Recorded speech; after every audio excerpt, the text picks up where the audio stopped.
بسم الله الرحمن الرحيم السلام يا سومالوين ميل والبيتان waxaan salaamayaa hooyo walba oo Soomaali qaadasha iyo aabo walba oo Soomaali qaadla iyo ayeeyo walba oo Soomaali qaadasha kacdoonkan sida ogtiin waa la ilaalin muqaddaraad aan ka soo horjeesan muqaddaraadka aan ku qanacsanaan nafsadeena waxa markaas aan الإنسان لازم يقتنع بالحياة اللي هو فيها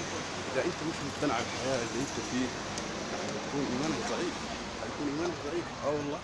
هيكون إيمانك ضعيف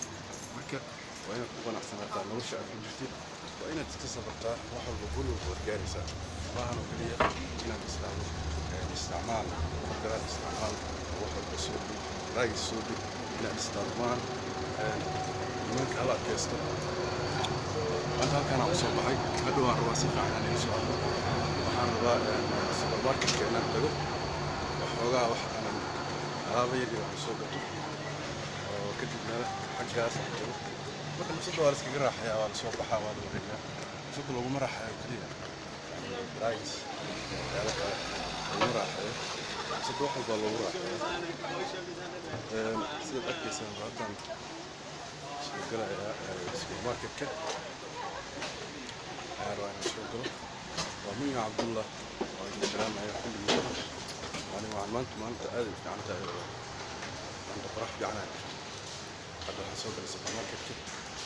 فبقى على ذلك بعنان ومش عندي ما شاء الله الحمد لله مركز نروح بدين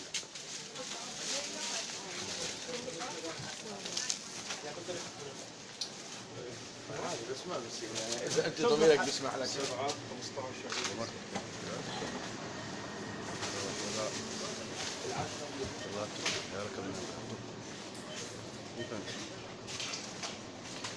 السلام عليكم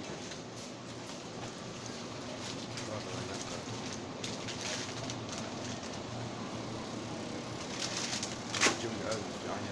إن شاء الله هذا سبعين يوصل غير أيام إن شاء الله والله اللي قلنا كان بس كل شيء عن كروك